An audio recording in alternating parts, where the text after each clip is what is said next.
It's still the morning show here on Arise News, and now we take a look at news stories making headlines around the globe.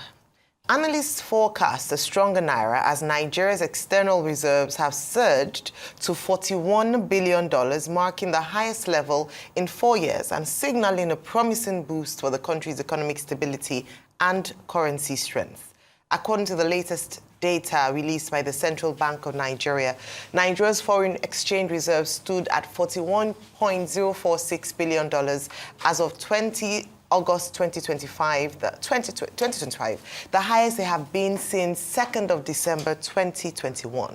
Since the end of 2021, the reserves have been on the decline as the Apex Bank dipped into them to support the naira, depleting the total to nearly $31 billion last year before it began a steady acceleration on the back of various CBN reforms. The foreign reserves hitting a 4-year high and could be more, as 2 years ago we had a net reserve of just $3 billion. With sways and forwards paid, things could even be better for Nigeria. As the nation's external reserves hit the $41 billion threshold, the presidency has taken a swipe at opposition leaders who have critiqued the President Bola Tinubu-led government at the center for its reforms, which they claimed has made no impact on the nation's economy. In his reaction, presidential spokesman Bayo Ononuga on his Facebook account wrote, and here's the quote, "The latest milestone was reached without our country having a massive inflow from oil sales. Indeed, oil prices are sliding southwards. It's all about the prudent management of the economy by President Bola Tinubu. I can bet that Atiku Abubakar, Peter Obi, Nasir El-Rufai, and Babachir Lawal would never acknowledge this remarkable success. They are more interested in their doomed campaign to overthrow Bola Tinubu." End of quote. Well, let's move on to other stories today. The People's Democratic Party's zoning committee has promised to consult further to strengthen the opposition party ahead of the 2027 general elections. The committee met in Lagos with serving and former governors of the party from the southern part of Nigeria, as well as other chieftains, including its Board of Trustees chairman, Adolphus Wabara, in attendance. At the end of the meeting, which lasted about 2 hours, the governor of Oyo State, Seyi Makinde, told journalists that key decisions taken at the meeting will be made public in due course. Makinde dismissed the allegation of exclusion raised by some members of the party, saying they will be reaching out to all aggrieved members to make the party stronger. He also said the party didn't deliberate on the issue of zoning of its presidential ticket for the 2027 elections. We just finished the consultative meeting of the PDP zoning committee for the South. And nothing should stop us from consulting. Democracy is about the minority having their say and the majority having their way. That is democracy. So we're Democrats. The South has taken far-reaching decisions, and in the days ahead, leading to our neck, wider consultations will also take place. And we are sure that those that have been saying all around that PDP is dead, PDP is now a carcass, at least with the caliber of people that you've seen here, sitting governors, former governors, leaders and elders, a former Senate president, chairman of BOT, they are all here and committed to PDP taking back its rightful position in Nigeria. We haven't even gotten there. We need to have a party first before you start talking about presidential candidates, presidency. If we don't have a party,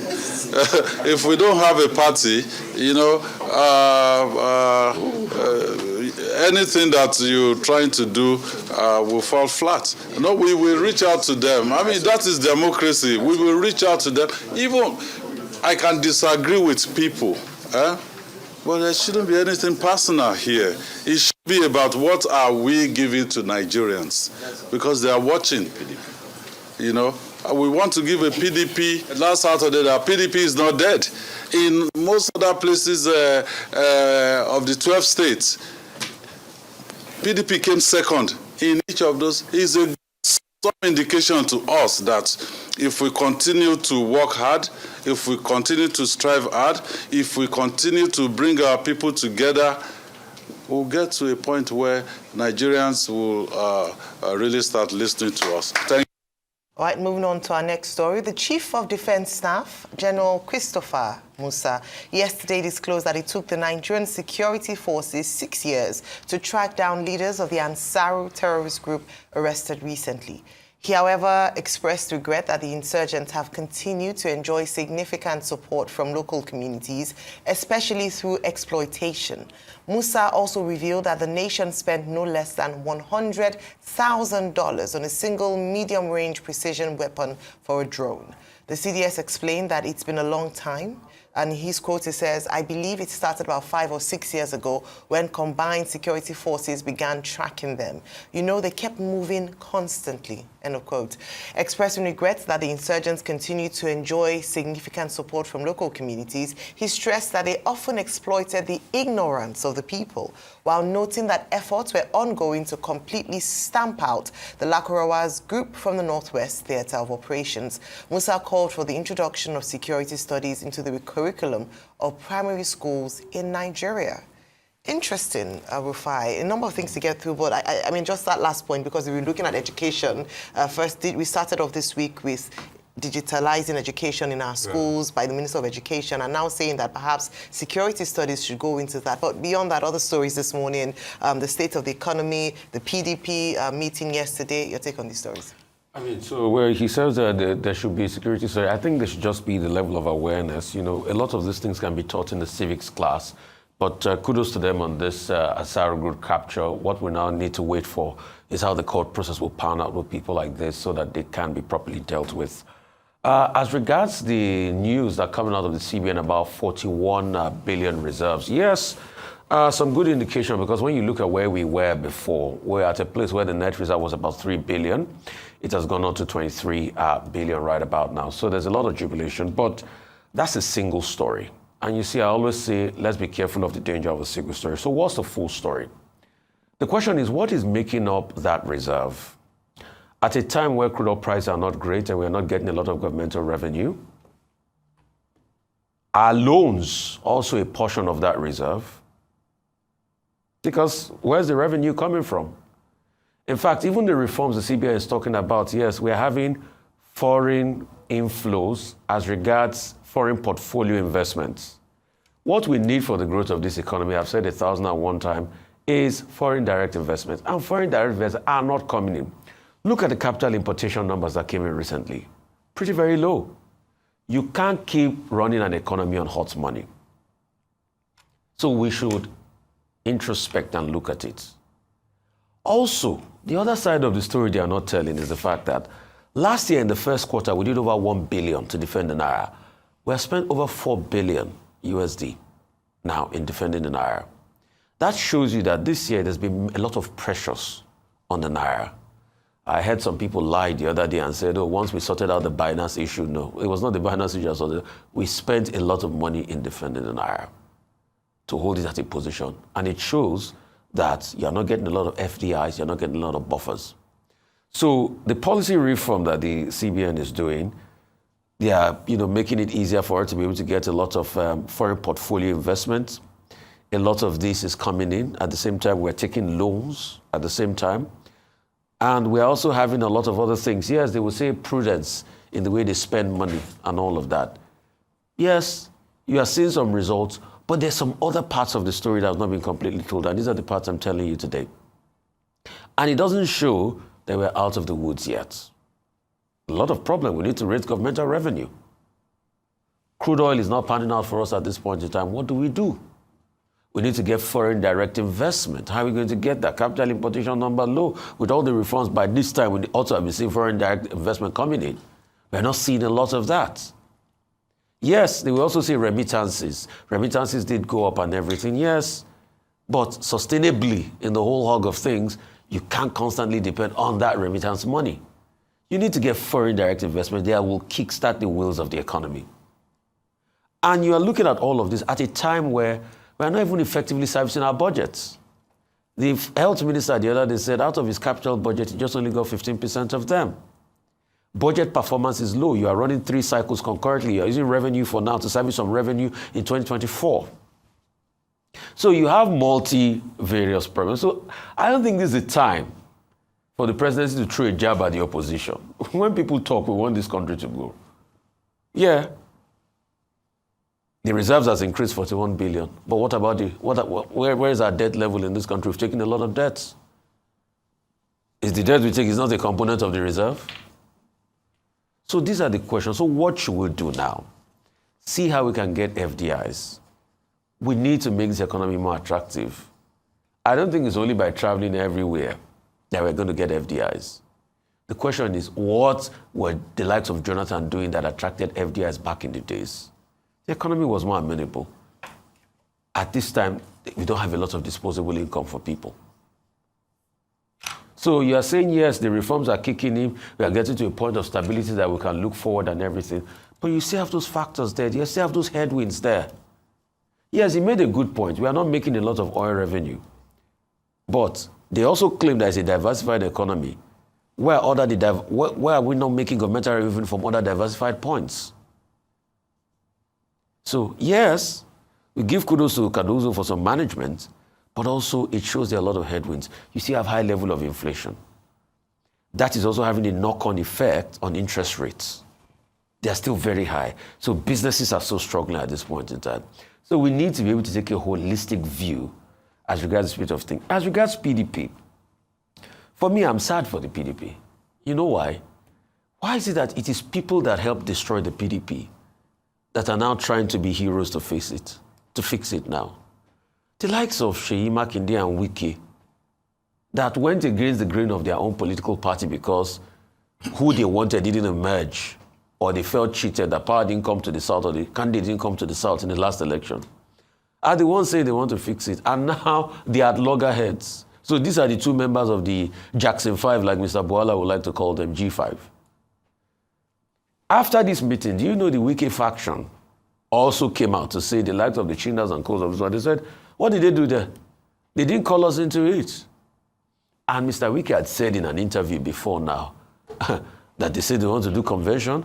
Okay, we'll look at the possibility of how that pans out. So I think with what I'm seeing in the name of reconciliation in the PDP, I think it's a reward for those that did anti-party activity. So is it that, as we speak today, the PDP is so indisciplined that the likes of Wike and Makinde that went against the grain of the party, against presidential candidates in the election, they will never have any retribution for their action? Is that how politics is now so useless or docile in Nigeria now? Okay, what you are seeing in the People's Democratic Party is part of the long-term permutations for the 2027 general election. You recall that the PDP recently, part of the conversation has been, who should we choose as the presidential candidate for 2027? And the party is even divided, on that particular matter. So there is a wing of the party that is going in another direction, saying we have to rescue this party by ensuring that we bring forward a candidate that is strong enough that can challenge the status quo and whose presence and factor can help to revitalize the party. Of course, there are elements in some other part of the country, northern part of the country, who are also investing a lot of interest in this. So they have their permutations. And those permutations within that camp do not seem to align with the permutations of those who are loyal to Nyesom Wike, whose choice in this matter has already been well advertised on a daily basis as to what he wants to use the PDP to achieve in 2027. So what you are seeing is a battle for the soul of the People's Democratic Party. The party is going to have its National Executive Committee meeting, NEC meeting, on Monday. And the southern leaders who met yesterday, they are saying that they are going to present their proposals to NEC for NEC to consider. After NEC, all of these moves, they are preparatory to the convention, the national convention of the party. Now, there's a lot that is in there. You know, there are hidden, persuaders and players in the entire game, the details of which will be premature to throw on the table until the key players themselves expose what the inner plans are. But it seems to me that this is all about 2027 and a battle for the soul of the party. Between those who think they want to rescue the party, if they can, and those who think the party must not function so as not to disrupt the status quo that they support. That's just the basic logic of what is going on in that party. But the residual point, of course, is that the People's Democratic Party, the biggest, the largest opposition party in the country, is in distress. As for Chief of Defense Staff, General Christopher Musa, well, you recall that last Saturday, there was a press conference held by the National Security Advisor, Nuhu Ribadu, where he made the disclosure about the arrest of Mahmoud Usman and Mahmoud Alengeri, the two leaders of the Ansaru, a terrorist group affiliated to the Al-Qaeda. And we commended the National Security Advisor and all the agencies involved, particularly the DSS, collaborating with Chad and other countries. But now the Chief of Defense Staff has also come forward to stress the point about synergy, interagency cooperation, collaboration, partnership. We've always made the point on this table that except the security agencies learn to work together, both vertically and horizontally, we will not make much progress. We've always asked on this table that the government, the administration, needs to do a lot more to challenge terrorists and insurgents. And this is one major achievement that all of us are celebrating. The Chief of Defense Staff says it has taken 6 years to get these two leading terrorists because they are engaged in an asymmetrical war with government. They don't wear uniform. They have no known location. They are perpetually shifting. But the quality of intelligence that the state was able to put together, helped the various forces, not just the DSS, but as the CDS pointed out, the Nigerian Navy, the Nigerian Army, and the Nigerian Air Force to apprehend these two terrorists. I repeat the point I made the other time, that look, we still need to do a lot more. Our borders are not safe. If you go towards Katsina, the distance between Katsina and where were they taking railway station to? Mandira, or what did they call it during Buhari's time? People in that axis, they use the same market. Anybody can just walk in and walk across. Our border with northern Cameroon is an ungoverned territory, vast ungoverned territory. So you may arrest two kingpins. How about the other kingpins that will want to cross into the Nigerian territory? So eternal vigilance, in my view, is the name of the game while we engage in this congratulatory spree. There's a lot more. And the people who have been arrested, they should be made to face the full wrath of the law. In the past, in this same country, we had the ridiculous situation whereby terrorists were rehabilitated, they were given Ashwebi, and we were told that they will become better citizens. That has not worked. So that cannot apply in this Nigerian environment. And now to the issue of forex reserves, foreign reserve, hitting 41.05 billion. Now, one newspaper says what this means for the Nigerian economy. Okay, what do they say it means? They say, one, it shows that the Naira will be more stable. Foreign exchange problems will be addressed. It shows that all the measures adopted by the central bank are working at the macroeconomic level. It shows that foreign reserve now is a lot higher than what was inherited by the Tinubu administration, fine. That's macroeconomics. And it's not a subject that should be politicized. Mr. Bayo Ononuga say, oh, Peter Obi and Atiku, they will not praise government for this. The real question is this. If we say macroeconomics in line with the books will seem to be working, how about microeconomics? What is the wisdom in saving foreign reserve, saving 41 billion, when the people are suffering, when the roads are unmotorable, when university lecturers are threatening to go on strike, when resident doctors, nurses, and midwives are saying that their entitlements have not been paid, when pensioners are complaining, and then you come to the Nigerian people, you say, oh, we are saving so much money, 41 billion, and this 41 billion is not in Nigerian banks, it's in foreign banks. So how is the direct benefit to Nigeria, to the Nigerian economy? So questions will be asked. Okay, what if we take 1 billion from that 41 billion and we settle university teachers and their demands? What if we take 1 billion and we fix some of the roads that are not available? What if we take another 1 billion and we fix some other? It's like a father who says he's saving for his children, and the children are suffering. They cannot pay school fees. They are hungry. And then the father says, oh, don't worry, I have savings for you. The money is in the banks. After all, we tried with a sovereign wealth fund in this country. We also did not manage it well. So why don't we deal with essential problems that Nigerians are facing? It is when we have the effect in terms of the lives of the people that we will know that, okay, we have savings. However, how about the bonds? This same government has issued a lot of bonds.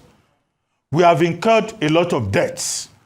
If you remove those bonds and those obligations, those debts from this 41.05 billion, you will see that no, the figure is not real.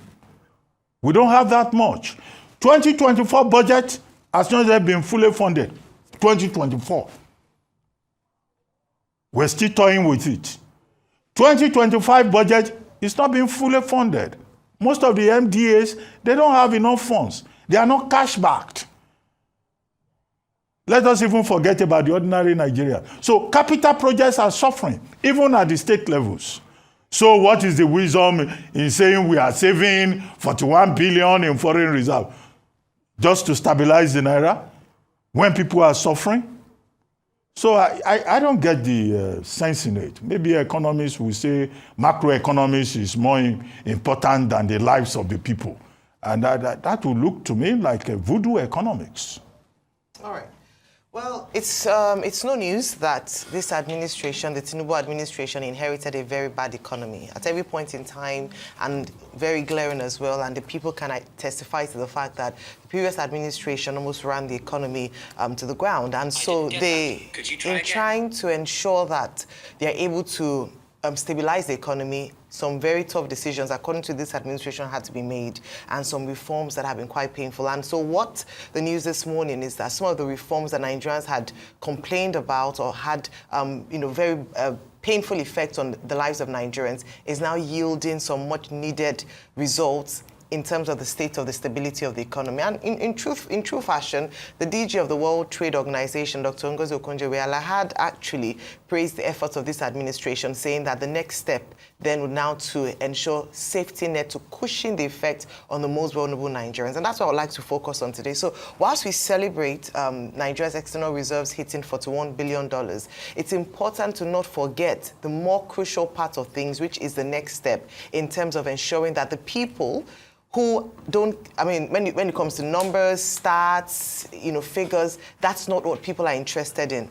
the only time it makes sense to the Nigerian people is when they can see the effect of these numbers and stats and figures making sense for them in their pockets, in their daily living. And so some of the suggestions I would say, in terms of evaluating some of the safety net, interventions by this administration, some have been praised. They've often talked about the NEL fund, student loans. They talked about, tax relief through the tax reform. Talked about, also in terms of importation of food items and relief in that sense. But a lot more can be done so that when we have celebrations like this in terms of how much the economy is improving or at least stabilizing under this administration through some hard-hitting reforms that just had to be done, the people can also feel the impact, and they themselves would be the ones to come out to praise the efforts of this administration. Two areas that definitely impact the livelihoods of people: transportation, food. If more safety net efforts can be pushed into these areas, perhaps it would begin to make some sense for Nigerians. So in terms of food, or let me start with transportation. I recall that at some point there were subsidies for transportation, or at least for public transport for the people. Perhaps a bit more money should be pushed into that, so that one of the biggest guzzlers of monies for the average Nigerian would be addressed. Beyond that, of course, we cannot talk about transportation and effects on transportation if we don't talk about infrastructural development. How we can make it easier and transportation, channels more accessible to the everyday man. So these are some of the things that this administration must look into, in addition to these wins in the economic numbers and charts and figures and percentages. Also, I must acknowledge the efforts done in at least the petroleum sector, and I must acknowledge the efforts of the Dangote refinery coming on stream and helping to see, lower prices and that competition, much needed competition, where prices are driven down. Excellent point there. But in terms of doing that, acknowledging that most crucial is subsidies for people who have to go to work, students who are going to school, older people who have to use transportation on a daily basis. Beyond that, let's talk about food. We applauded the efforts of this administration in terms of waivers, import waivers for certain food classes. Perhaps a lot more should be done there. Let's bring back the school feeding program. More than ever before, the Ministry for Humanitarian Affairs has a lot of work to do in supporting the efforts of this administration's efforts in rebuilding the economy and stabilizing the economy. And so a more transparent process in that regard, it hits a lot of points if you do that. Number one is access to education for the most vulnerable. It's an incentive for parents to send their children to school when they know that they'll eat there. It's also an opportunity for them to meet one of the greatest needs of Nigerians at this point in terms of high food prices, school feeding program returning, then continued support to the farmers. But even most important, if you look at one of the reasons for why the price of food has got food inflation, would be security. And that's why I'm glad that we've been talking about security consistently this week, and talking about the efforts of the joint effort by security apparatus to kick back, to fight terrorism, banditry, kidnapping in the nation. We cannot talk about that enough. And I recall that, I think it was yesterday, the CDS was on another platform talking about some of the efforts they'd made and some of the things that need to be done to be able to tackle insecurity. One of which is to identify financiers of terrorism. We know at different points across different administrations, a number of information has been had with regards to who are those behind terrorism, who is backing, or who are the people backing these terrorists. That would be a major win for this administration, not just to fish them out, irrespective of who they are, but also to ensure that they are able to be charged to court, prosecuted, and they face the punishment. If we don't have this, yes, we can have, good news that the Ansari terrorist group leaders have been apprehended, but as long as there's financing for these terrorist groups, as I mentioned earlier on, aside from the other things in terms of indoctrination, poverty, as long as these things are there, we'll continue to see reports around terrorism, banditry, kidnapping. And so kudos to them, but also having identified some of the challenges, they must also be willing and courageous enough to take it on and totally do away with it. So if we're looking at safety nets, or if we're looking at how to also address some, the fiscal side of things, we must talk about security and insecurity and its impact on the cost of food and all that. Also, access to credit facilities for smallholder farmers. The Bank of Agriculture has a task in its hand with regards to ensuring that these farmers have access to credit, and that the access to credit comes at a sensible loan interest rate. I think that is very important to mention at this point. We look at SMEs at a further level, but I thought those two critical areas when we talk about the impact on the people. So while we celebrate these wins by the administration, and I have to admit that it was a very tough economy to handle, and so to deal with and to grapple with, and the president knew the job and the task at hand. But beyond these numbers, the people need to feel the impact of this stabilized economy that we've been talking about. Now, going on to the PDP, I'm glad that we have Chief Olabode George coming on the show later on today. I have a lot of questions for him. And some of the things that people, of course, would say is the PDP salvageable? Is there still hope for the PDP? Recall that in the last general election in 2023, they had to grapple with a third force coming in that was gaining momentum in the Labour Party. And now with the rise of the ADC coming and the internal wranglings in the PDP, it is very difficult to see how they're able to bounce back. But perhaps there's a new sheriff in town. Seyi Makinde is giving Nyesom Wike a run for his money in terms of who really has that much influence in the party.